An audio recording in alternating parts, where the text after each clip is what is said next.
Installez-vous confortablement. C'est l'heure de la pause RH, le podcast qui révèle les histoires inspirantes des DRH.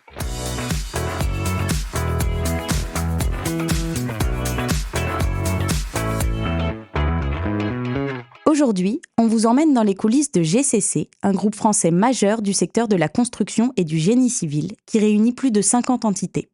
Sa croissance ne repose pas sur un développement organique classique, mais sur un modèle de fusion et d'intégration. Des TPE et PME rejoignent régulièrement le groupe pour contribuer à une dynamique commune portée par une marque unique. Cette stratégie soulève des questions essentielles. Comment auditer et anticiper les enjeux RH avant une fusion ? Comment accompagner l'intégration des équipes, préserver les identités locales tout en construisant une culture commune et un véritable sentiment d'appartenance ? Pour en parler, nous avons le plaisir d'accueillir Eric Spielmann, DRH du groupe GCC. Et c'est Philippe Bénèche, directeur du métier expertise sociale et RH chez BDO, qui lui tend le micro aujourd'hui. Bienvenue dans la pause RH. Bonjour Eric. Bonjour Philippe. Bienvenue dans ce podcast de la pause RH et franchement ravi que tu aies accepté mon invitation. Merci de ton invitation. Alors pour ceux qui ne te connaissent pas encore, peux-tu nous dire qui tu es et surtout nous dire en quelques mots ton parcours professionnel ?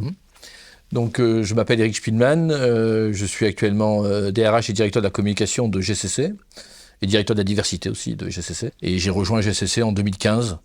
Et donc ça fait maintenant un peu plus de 10 ans et demi que je suis au sein de GCC. Le groupe GCC donc, est un groupe quand même avec une forte croissance, avec un fort développement qui, à mes yeux, repose quand même sur deux axes. Le premier, de la croissance organique sur vos métiers historiques. Ça, c'est un élément évidemment structurant, mais il y a aussi ce deuxième axe qui est la croissance externe. Vous faites régulièrement donc, des rachats d'entreprises, à peu près plus d'une dizaine dernièrement. Et donc, le sujet derrière cette croissance qui repose sur ces deux leviers, organiques et externes, la première question qui me vient comme ça en tête, c'est quel est le rôle des équipes DRH et du DRH lorsqu'il y a un projet de rachat dans un groupe comme GCC et à quel moment il est important de faire intervenir les équipes RH dans ces projets qui sont avant tout bien souvent économiques et financiers. Et on a peut-être tendance à oublier l'aspect RH au début. GCC, c'est quoi ? C'est trois métiers. La construction, le bâtiment, partout en France et en Suisse. C'est tout ce qu'on appelle, nous, le pôle énergie, c'est-à-dire tout ce qui est génie thermique et génie électrique, tout ce qui est fluide, et la promotion immobilière. La construction, il y a eu pas mal de croissance endogène et quelques croissances externes. Par contre, tout le pôle énergie et toute la promotion immobilière, c'est venu par croissance externe.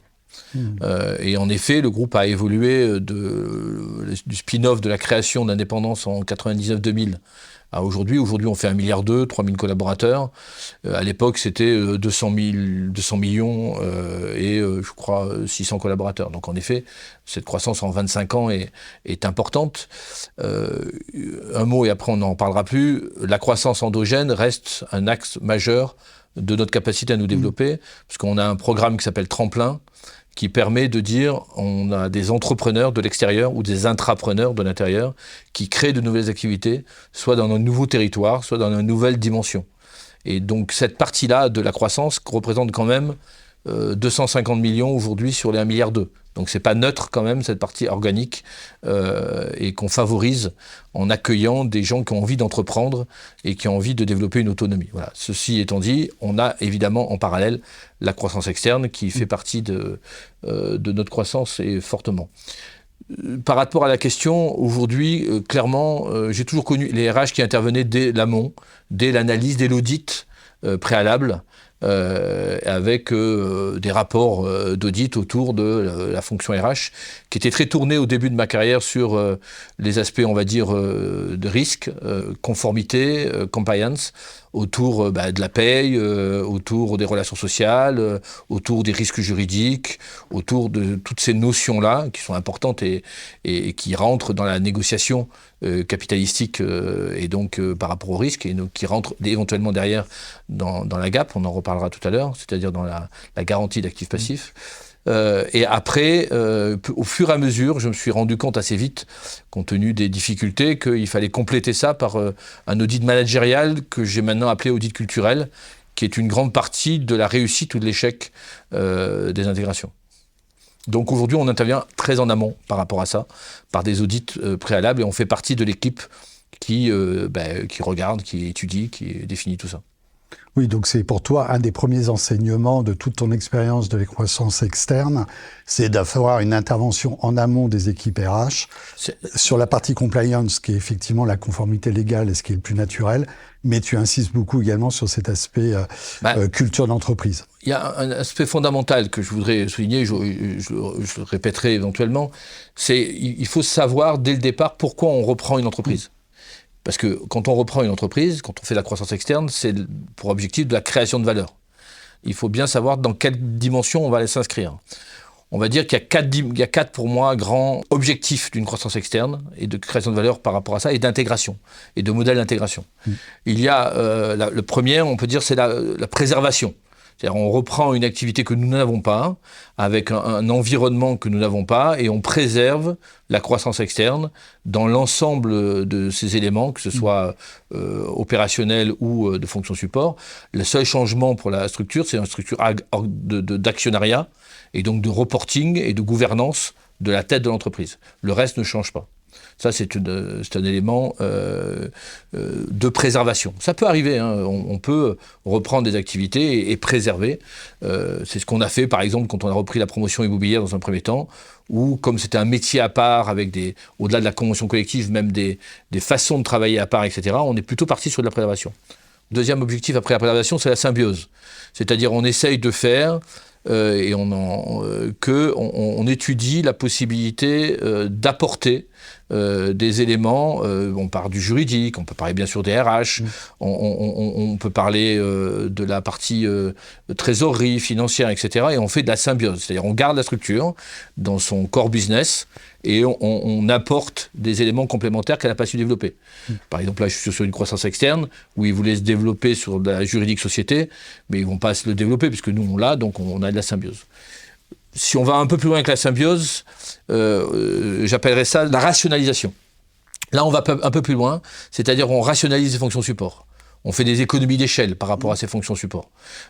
Et là, c'est une vraie réflexion qu'on doit avoir avec la structure intégrée sur comment on rationalise. Là aussi, on touche beaucoup les fonctions support. Ça peut être aussi bien sûr les achats, où on a des apports complémentaires, puisque la massification des achats est importante. Voilà. Et donc tout ça, c'est la rationalisation. Et le dernier point, c'est quasiment l'absorption. C'est-à-dire là, on absorbe et quelque part, la structure devient quelque part une agence ou une entité proprement dit, et on reprend dans l'ensemble du processus. Il faut dès ce début, dès la phase d'intégration, dans les objectifs, bien travailler avec les décideurs sur quel est l'objectif et quel est le mode d'intégration qu'on veut avoir. Parce que ça va déterminer derrière toute la phase de réussite d'intégration, parce que si on ment entre guillemets au départ par rapport à ceux qu'on veut reprendre, ou de même par rapport à ceux qui reprennent, ben derrière on va faire des erreurs de diagnostic d'une part, et on va faire des erreurs de gains potentiels de la croissance externe. Et après, on crée de la frustration. Et quand on crée de la frustration, d'ailleurs, on fait des erreurs aussi des décisions. Oui, s'il y a un écart entre la promesse faite au niveau du modèle et ce qui se passe en réalisation, forcément, il va y avoir après des dégâts au niveau de la phase d'intégration. On aura l'occasion d'ailleurs quelque part d'en reparler. Mais par rapport à ces 4 modèles, Éric, d'intégration, quand une fois qu'on a effectivement déterminé les modalités d'intégration qu'on envisage d'un point de vue économique de cette entité, selon que cette entité complètement dégage une activité totalement nouvelle dans le groupe, et là, on va les laisser un petit peu fonctionner stand-alone, tout seul, ou d'autres, où l'intégration sera plus totale. Le rôle des équipes RH en amont de l'acquisition va probablement être différent. Tu vas pas regarder les mêmes choses en fonction de que si les décideurs de ton groupe te disent là on va vers une intégration totale, ou au contraire on va laisser une certaine autonomie de gestion parce que pour nous c'est une activité nouvelle. Comment tu vois ton rôle selon ces 4 aspects? Forcément, dès le début et dans la phase d'audit, en vérité l'audit permet d'intégrer dès le début tout le processus d'intégration qu'on va avoir. Et ça, sur l'aspect technique proprement dit, on peut dire, est-ce qu'on va récupérer la paye ? Est-ce qu'on va mettre le même contrat de mutuelle de prévoyance ? Est-ce qu'on va mettre les outils en place de SIRH, de SIPay, est-ce qu'on va mettre les mêmes évaluations de performance? Est-ce qu'on va mettre la même politique de rémunération? Etc. Et donc, en fonction de ce qu'on a décidé sur préservation, symbiose ou absorption, dès le début, ça a une notion de coût. Parce que, je prends quelques exemples, aligner totalement une politique de rémunération, ça peut avoir une notion de coût. Est-ce qu'il y a un 13e mois? Est-ce que la prime de performance, elle est attribuée selon des critères collectifs ou des critères individuels? Est-ce que les revues de rémunération sont faites à tel ou tel endroit? Les déplacements, est-ce qu'ils sont payés de la même manière ou pas? Est-ce qu'on va les aligner? Les modalités de déplacement, les modalités de trajet, les titres de restauration, etc., etc. Tout ça, c'est des sujets qu'on doit aborder en amont et que l'on doit intégrer dans le coût. Parce que si on dit on est dans la symbiose ou dans la préservation, et donc on dit par exemple, je prends un truc basique, la partie restauration ou la partie repas va rester spécifique parce que leur métier est spécifique et que je ne vais pas l'intégrer. Ou si je dois l'intégrer et que ça va faire un surcoût pour nous, il faut l'intégrer dès la phase amont de diagnostic. Mais au-delà de tous les aspects techniques, il y a un aspect qui est essentiel, qui est l'aspect managérial et culturel. Parce qu'en fonction des 4 dimensions, l'aspect culturel est plus ou moins aussi important. C'est-à-dire que, est-ce que la partie des rites, des principes, de la gouvernance de cette entreprise sur les modalités managériales décisionnelles, on va les aligner sur les nôtres ou pas? Et là, aussi, rentre dans la phase amont de dire, si on veut les aligner sur les nôtres, c'est possible ou pas? Si je prends des exemples concrets, là, récemment, il y a une entreprise là, où j'ai fait l'audit il y a maintenant 8 mois, où on s'est rendu compte que la responsabilisation des gens de terrain autour des résultats économiques n'était pas partagée. Qu'aujourd'hui, tout ce qui est perte et profit, tout ce qui est business unit, était géré qu'au niveau de la direction de l'entité qu'on voulait reprendre. Mais ça ne correspond pas à notre culture à nous. Notre culture à nous, c'est de responsabiliser les gens qui sont chefs de projet, qui sont directement sur le terrain. Donc, la question que j'ai posée par rapport à ça, c'est est-ce qu'on veut aligner culturellement la prise de décision et de responsabilité proche du terrain comme on l'a, nous, culturellement, dans nos entreprises, ou est-ce qu'on va la laisser centraliser? Ce qui induit, si on la laisse centraliser, la fragilité autour d'une personne ou de 2 personnes. Donc, c'est pas la même chose. Donc, la décision qu'on doit prendre sur est-ce qu'on va faire une absorption y compris une absorption culturelle, où il va falloir qu'ils adaptent et qu'on fasse évoluer la culture. Et Dieu sait que c'est long de faire évoluer un ADN et une culture. C'est possible, mais la conduite du changement culturel, elle est beaucoup plus longue et difficile qu'une conduite du changement d'un outil. Voilà. Un outil, c'est pas facile. Une culture, c'est encore plus compliqué et encore plus lent. Et donc, tout ça, il faut le faire en amont et le réfléchir en amont. Pour dès qu'on met en place, dans les process d'intégration derrière, le discours soit clair avec les gens. Oui, parce que si on n'est pas clair, s'il y a des incompréhensions, les incompréhensions entraînent des départs. Parce que souvent, et dans notre métier de la construction, l'énergie, la reprise d'une activité, c'est surtout la valeur humaine. Parce que nous, on n'achète pas des machines-outils. La différence, c'est les talents qu'on reprend. Et donc, si on perd les talents, on perd la valeur ajoutée de l'entreprise. Tu viens d'évoquer 2 notions effectivement importantes en termes de croissance externe. Il y a une notoriété publique. On sait tous que une des difficultés lorsqu'on a terminé les audits et que finalement on procède au rachat et donc on est dans les premières actions d'intégration, un des premiers freins qu'on va rencontrer, c'est la dichotomie des statuts sociaux qu'il peut y avoir. Donc on passe sur le sujet du temps de travail, les sujets de rémunération. Qui est important quand même. Qui est essentiel, effectivement. Comment tu pratiques ou quels sont les leviers que tu as identifiés pour arriver dans le respect d'un momentum qui reste à définir, sur lequel on pourrait échanger derrière, à traiter ces points durs qui, de façon équitable et homogène, et qui, s'ils sont maltraités, peuvent constituer une source d'échec ou de difficultés. Juste un point quand même, faire des intégrations par rapport à ta question que j'ai faite chez Bouygues, chez ETDE et chez GCC, c'est pas du tout la même façon. D'accord. Et je dis pas qu'il y en a une bonne ou une mauvaise, mais il y en a une qui est alignée. Quand j'étais chez ETDE, on était plutôt dans des phases d'absorption.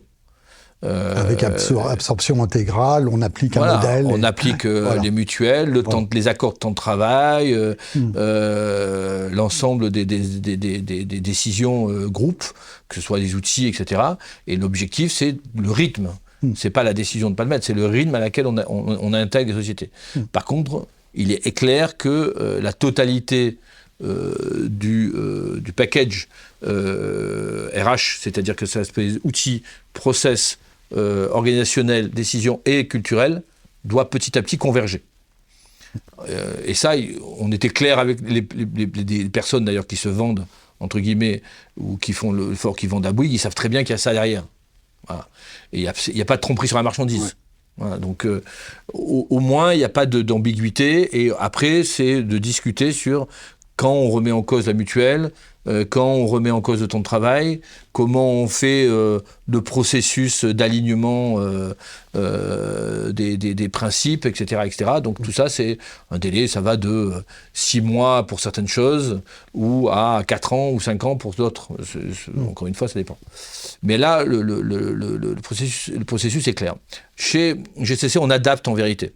C'est-à-dire qu'en fonction du métier, on peut prendre, dans des croissances externes que j'ai faites depuis 11 ans maintenant, des phénomènes où on a préservé et des phénomènes où on a absorbé. Voilà. Et donc après, le processus est assez différent d'une façon. Après, on commence à réfléchir actuellement sur, et c'est intéressant, par exemple, Vinci a des méthodes assez intéressantes sur Vinci Énergie, mais on fait beaucoup de croissance externe, et ils continuent à en faire, en préservant bien les modèles entrepreneuriales de fédération, on va dire, de PME, mais avec un processus où ils mettent en place un système qui est non négociable, qui permet le reporting, les outils, etc.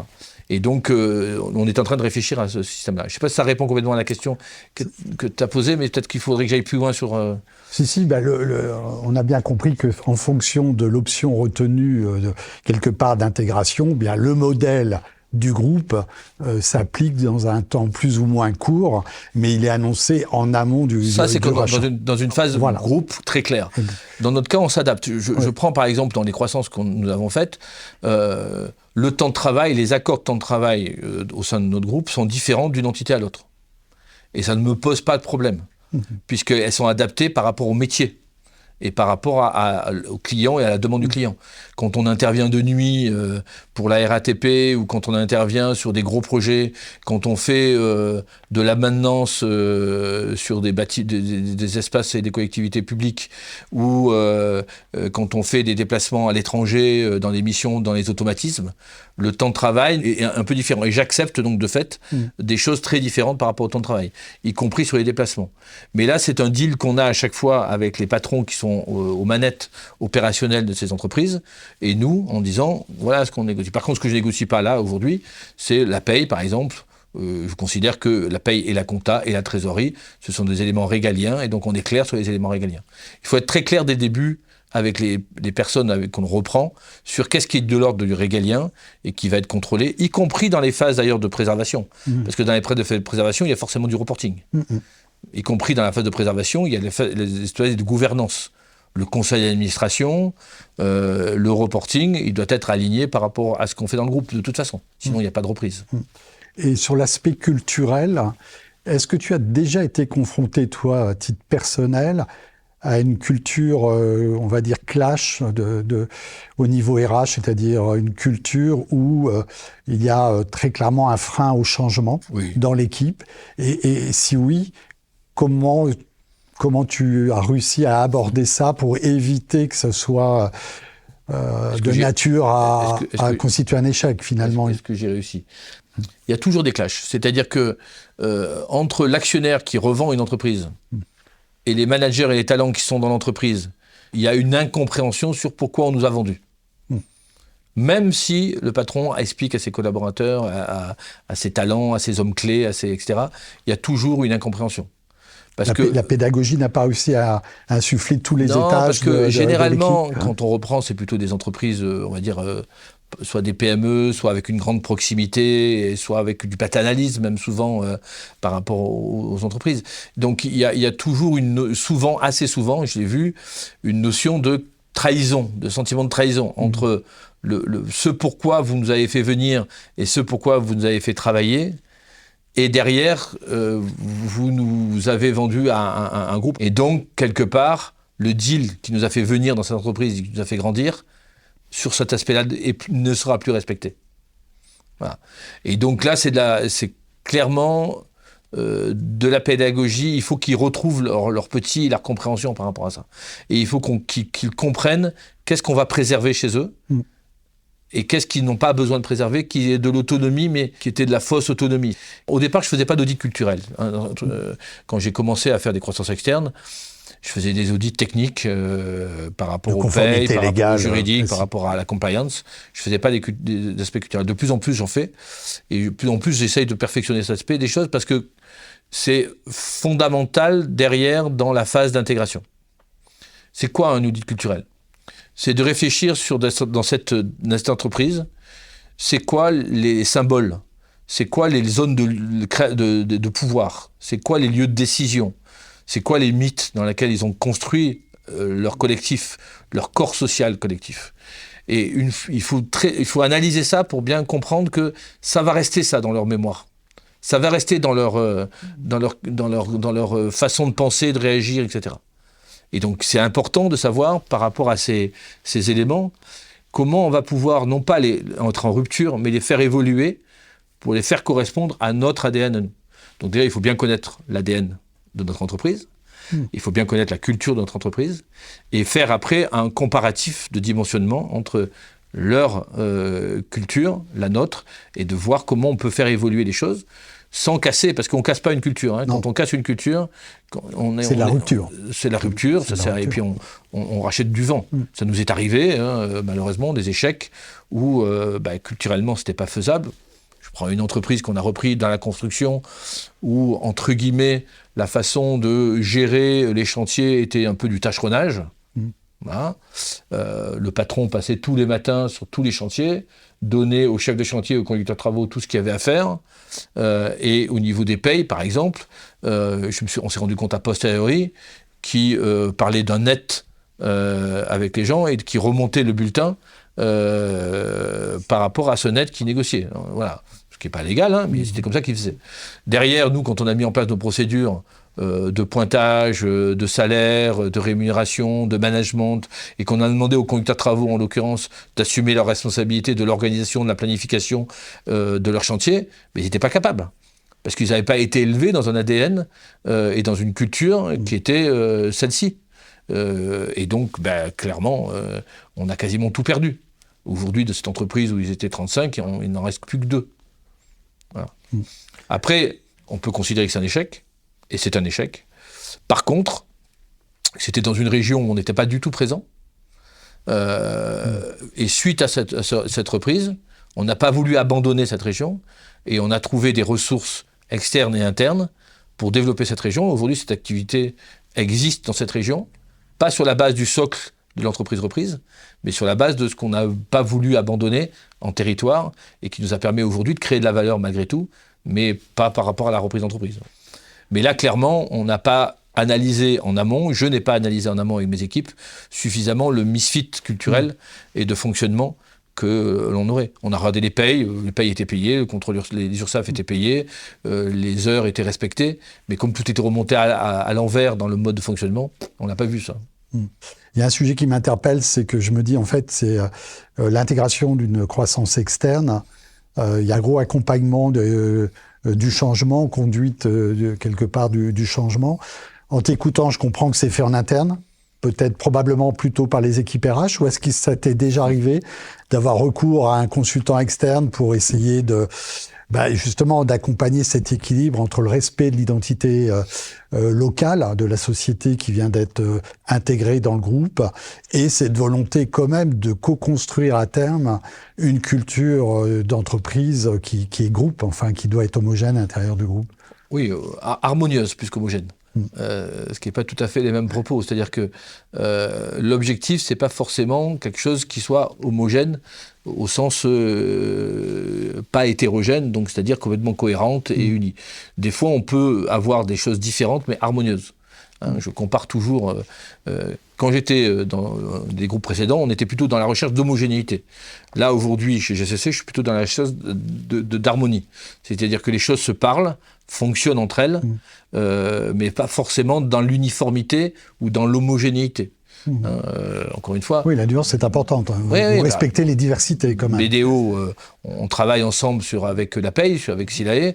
Aujourd'hui, le paramétrage de Silae que nous avons fait ensemble, c'est pas un seul paramétrage. On a réussi à faire une vingtaine de paramétrages différents parce que, malgré tout, on a le même système de paye. Aujourd'hui, on a la capacité de contrôle et j'ai un seul CSP. Et aujourd'hui, j'ai une paye, entre guillemets, qui sont en harmonie par rapport aux déclarations et par rapport à ce que je veux. Mais c'est pas homogène. C'est un exemple de différence. Non, mais c'est important que tu le soulignes parce que ça montre le respect de l'identité, une fois encore locale, de certaines spécificités. Et donc, liées au métier ou liées à l'activité. Encore une fois, comme je disais, quand on fait de la maintenance, quand on fait de la climatisation, quand on fait de l'électricité, quand on fait du gros œuvre de l'entreprise générale, on ne travaille pas tout à fait de la même manière. Voilà. Donc, dans un groupe comme GCC, on peut se le permettre. Dans d'autres groupes, on ne peut pas se le permettre. Et encore une fois, je ne dis pas que c'est bien ou mal. C'est deux façons différentes et il n'y a pas bien ou mal. Il faut juste savoir dans quelle dimension on est pour être cohérent et clair par rapport à ça. Mais je n'ai pas répondu à ta question parce que je suis parti sur l'homogénéité et l'harmonisation.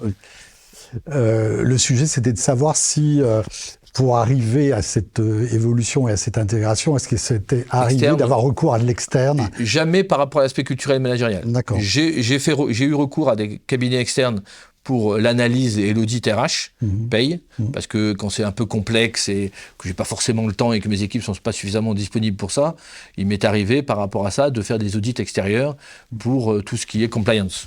Voilà. Par contre, sur l'aspect managérial, pour l'instant, j'ai jamais fait appel à l'extérieur parce qu'il y a un élément pour moi fondamental qui est de la connaissance de la culture que l'on a chez nous.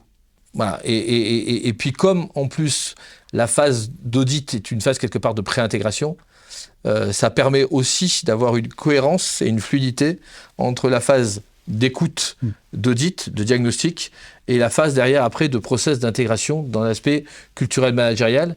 Et si c'est la même personne ou le même oreille qui a écouté et qui derrière met en place, on gagne en fluidité et en efficacité, me semble-t-il. Voilà.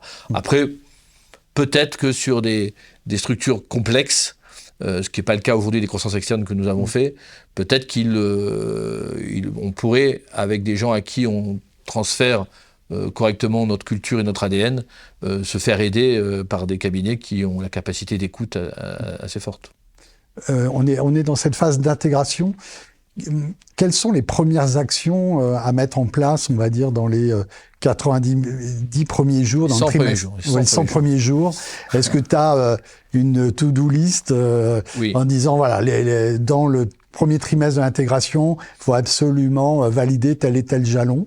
Et si oui, tu as des conseils ou des points à nous donner par rapport à cette liste? Déjà, une fois qu'on est au clair par rapport à tous les sujets régaliens qui doivent basculer par rapport au mode je disais, de préservation, symbiose, etc., c'est dès le début annoncer au comité de direction, aux dirigeants et au comité de direction, et aux personnes concernées, c'est-à-dire notamment les fonctions support souvent, les choses telles que ça va évoluer dans les 100 premiers jours.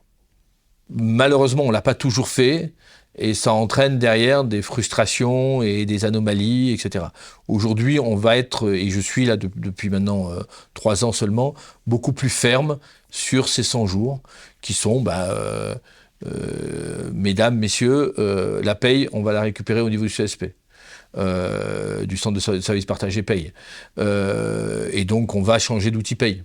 Les modalités de mutuelle et de prévoyance, sous 18 mois, vous allez venir dans la mutuelle groupe et la prévoyance groupe. Parce que dans l'effet de masse, de la négociation, etc. Par contre, par exemple, ce que je vous laisserai, c'est le taux de participation de l'employeur. J'accepte qu'il soit différent. Si vous estimez que vous devez prendre 50, 55, 60, 100% du truc, j'accepte, c'est votre sujet, c'est votre business unit. Par contre, vous avez la même mutuelle, mais vous pouvez avoir une prise en charge différente. C'est là où on voit que pour le même sujet, il y a de la latitude et il y a de l'essai par rapport à ça. Donc on est sur quelque chose d'harmonieux. Quand je négocie le contrat de mutuelle à l'extérieur, je négocie pour l'ensemble du groupe. Par contre, sur les modalités d'application, je laisse la liberté entrepreneuriale. Sur l'aspect culturel, après, nous, par exemple, il y a des choses qui sont importantes dans notre schéma, c'est, je disais, la responsabilité et la proximité. Et donc ça, c'est des sujets qu'on aborde en disant, on veut, par exemple, que vos chargés d'affaires soient complètement responsables et soient un véritable centre de profit. Ce qui nécessite qu'il va falloir former, s'ils ne le sont pas, et mettre en place des outils et les aider à être responsables de leurs résultats, de leur chantier et de leur business. Et donc là, on les accompagne, et ça peut être sur 12 mois, 18 mois, etc. Et puis, il y a la phase qui est essentielle dans les croissances externes, c'est souvent les patrons s'écartent.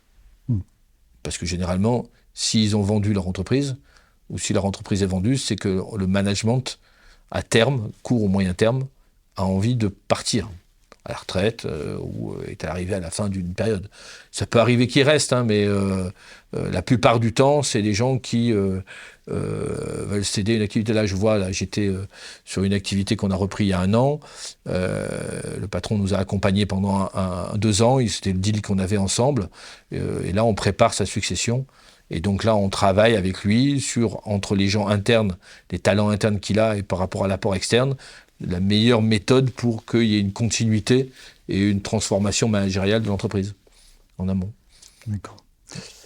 Chez GCC, au bout de combien de temps on juge de la réussite ou des difficultés, ou voire même de l'échec d'une intégration et sur quels critères, sur quels fondamentaux on peut apprécier? Alors effectivement, il y a l'aspect business, mais il y a encore aussi l'aspect culturel. On est toujours sur ces 2 axes. D'un point de vue capitalistique et d'un point de vue croissance externe, puisque quand on fait une croissance externe, c'est principalement par ça, l'objectif, c'est la création de valeur.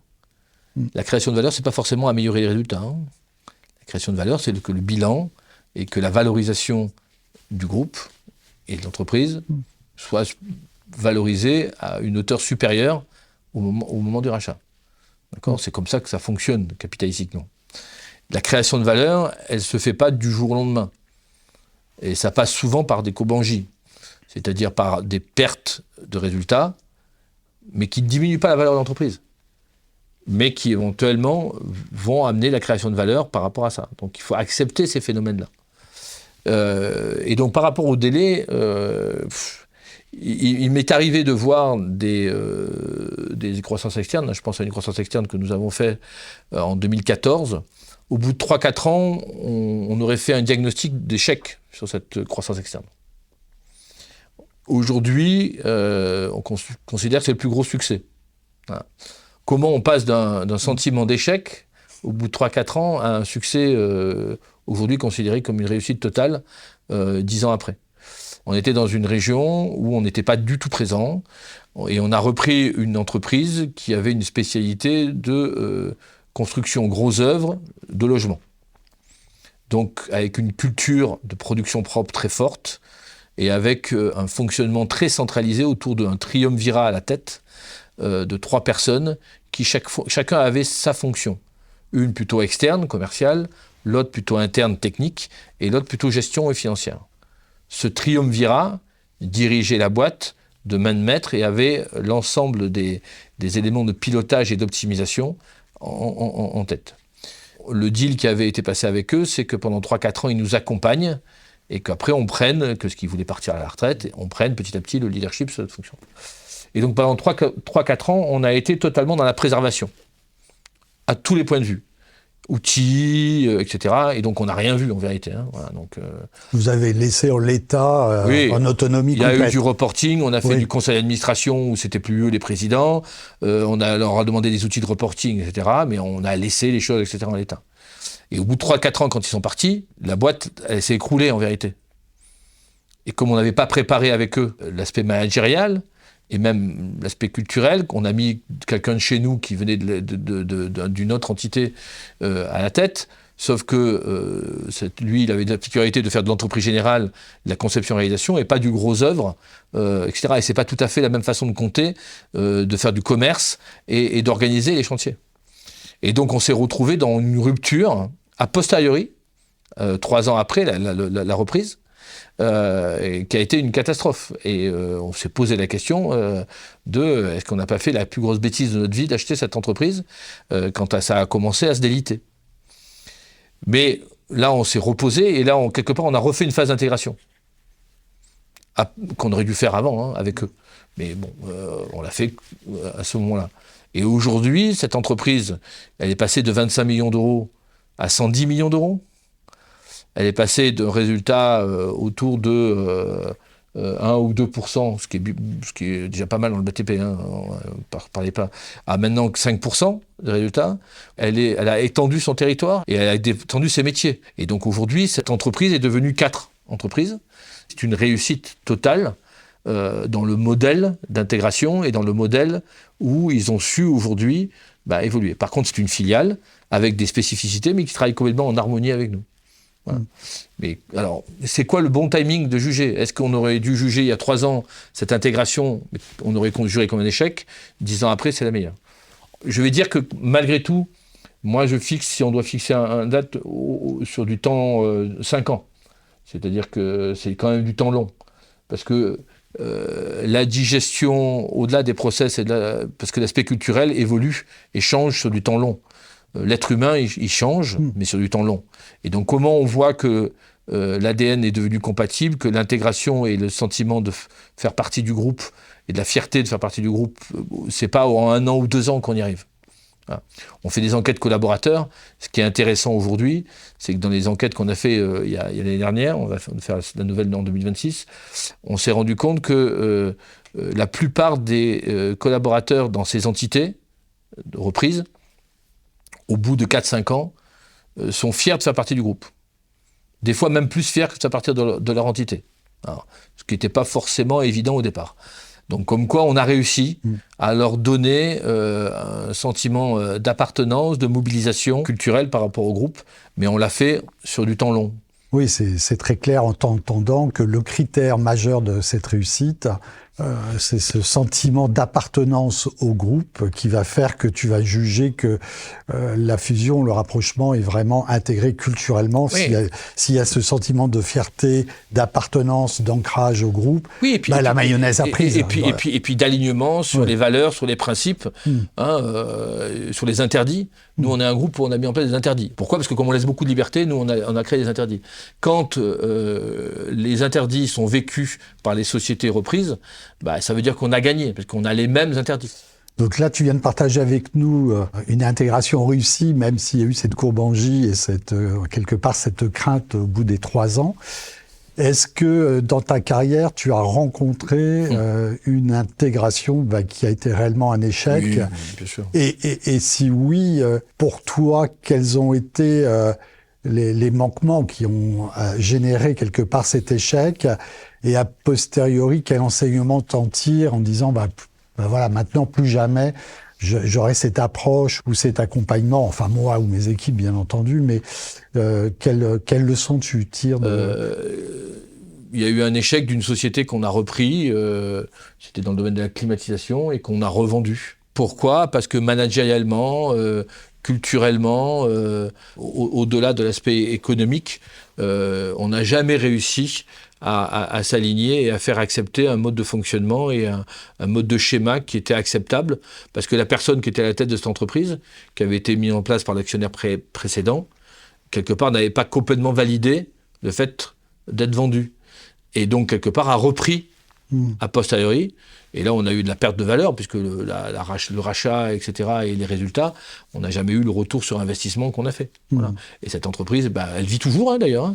Elle fonctionne, mais dans un schéma indépendant. Et il y a eu un échec d'intégration parce qu'on ne s'est pas compris, on n'a pas marié culturellement et les enjeux. Parce que les enjeux initiaux dont on parlait, les 4, qu'est-ce qu'on veut faire de cette entreprise, quelle création de valeur on veut pour eux et pour nous par rapport à ça, n'avait pas été complètement partagé avec le management de l'entreprise. Oui, donc en synthèse, il est quand même aussi essentiel d'embarquer dans le projet le management intermédiaire. C'est-à-dire que tous les talents. Voilà, tu ne peux pas te contenter d'embarquer le top management, mais il faut quand même aussi que le management opérationnel soit impliqué. Oui, parce que dans notre métier, quand on reprend une activité, encore une fois, on ne reprend pas un produit, on ne reprend pas des machines-outils, on reprend un portefeuille de clientèle et un portefeuille de savoir-faire. Et tout ça, ça dépend d'individus. C'est d'affaires d'hommes, de toute façon, un rapprochement là. Et de femmes. Et de femmes, bien sûr. Merci. Hommes au sens générique. Voilà, d'être humain. Il est en effet essentiel, chez nous, quand on fait de la reprise d'activité, l'actif, c'est le talent et les compétences humaines que l'on trouve dans ces entreprises-là. Et donc, c'est à préserver, coûte que coûte. Si on ne les préserve pas, on perd cette capacité-là. Je parlais de l'entreprise qui a réussi après avec la Kobangi. On a réussi à conserver les chefs de chantier, les compagnons, le savoir-faire historique de cette entreprise, qui représente aujourd'hui que 30% de l'activité, mais qui est encore là, et encore reconnu. Et on a pu bâtir sur ce socle solide par rapport à ça. Si tu avais peut-être pas 10 commandements à donner à tes collègues et néanmoins confrères DRH qui découvriraient des sujets de croissance externe dans leur groupe, si tu en retenais que 5 parmi ces grands principes qu'il faudrait respecter dans l'approche 10, culturelle, ça, oui. Alors, je ne suis pas Moïse, hein, j'ai pas 10 commandements et j'ai l'humilité j'ai pas le savoir. Et je continue, moi j'ai 62 ans cette année, je continue à apprendre en vérité. Hein, donc la vérité est pas unique. Je dirais, il faut bien évidemment que la fonction RH, dans sa dimension technique, mais dans sa dimension managériale, culturelle, intervienne dès l'amont.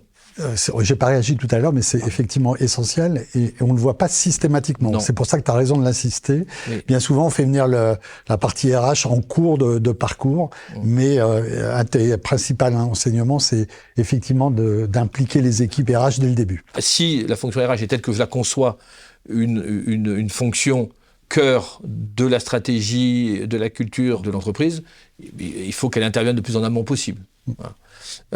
Donc ça c'est essentiel. 2, il faut dès le début, par rapport à l'intention de reprise, être bien clair, c'est quoi l'objectif que vous avez de création de valeur à cette entreprise et quel est le processus d'intégration. Est-ce que c'est de la préservation? Est-ce que c'est de la symbiose? Est-ce que c'est de la rationalisation? Ou est-ce que c'est de l'absorption? Quel est votre objectif premier? Et ça, c'est essentiel aussi en amont. Ensuite, il faut faire un plan partagé avec l'équipe dirigeante sur toute la phase d'intégration.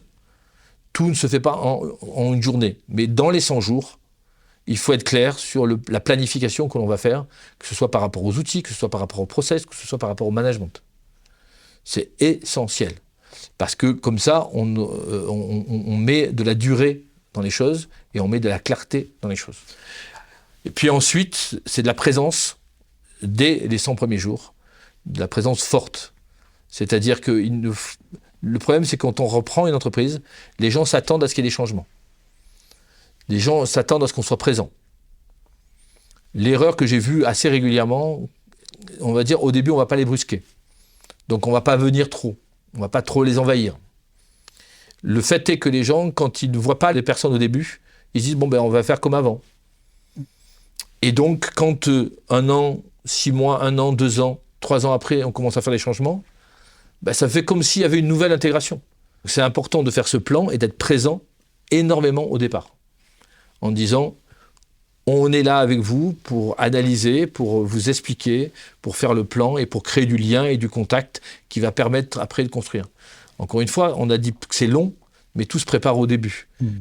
Oui, donc ton conseil, c'est d'utiliser cette période des 100 jours. de peur du changement, de ces 100 jours, pour déjà imprimer et expliquer aux équipes rachetées le plan d'intégration, les grandes phases.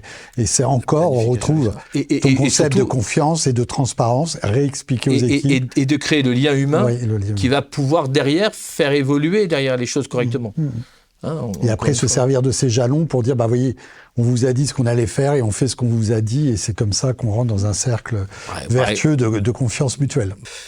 Et puis après, dernière notion pour moi, c'est la patience. Malgré ce que je dis sur cet élément-là, l'être humain, l'ADN, la culture d'une entreprise évolue, mais pas dans la rupture. Elle évolue petit à petit. Donner du temps au temps. Et faire des petits actes positifs. On voit bien que quand on fait des révolutions brutales, il y a souvent de la terreur derrière. Quand on le voit dans les audits et dans les enquêtes collaborateurs, il y a 80% dans ces entreprises reprises, ils sont fiers de faire partie du groupe et de partager ces valeurs. Mais ça ne s'est pas fait du jour au lendemain.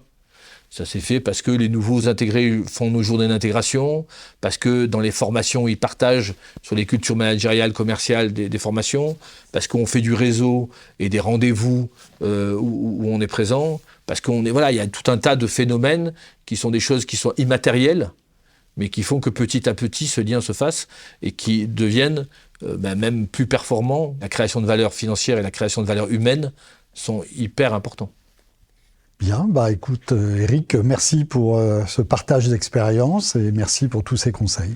Merci à vous, et puis j'espère que ça éclairera certaines positions, même si, encore une fois, peut-être qu'il y avait d'autres choses à dire et à voir, mais merci en tout cas de cet échange, et merci de votre écoute. Merci d'avoir partagé cette pause avec nous. Si l'histoire vous a inspiré, parlez-en autour de vous, abonnez-vous et retrouvez-nous très vite pour un nouveau récit de DRH passionnément engagé.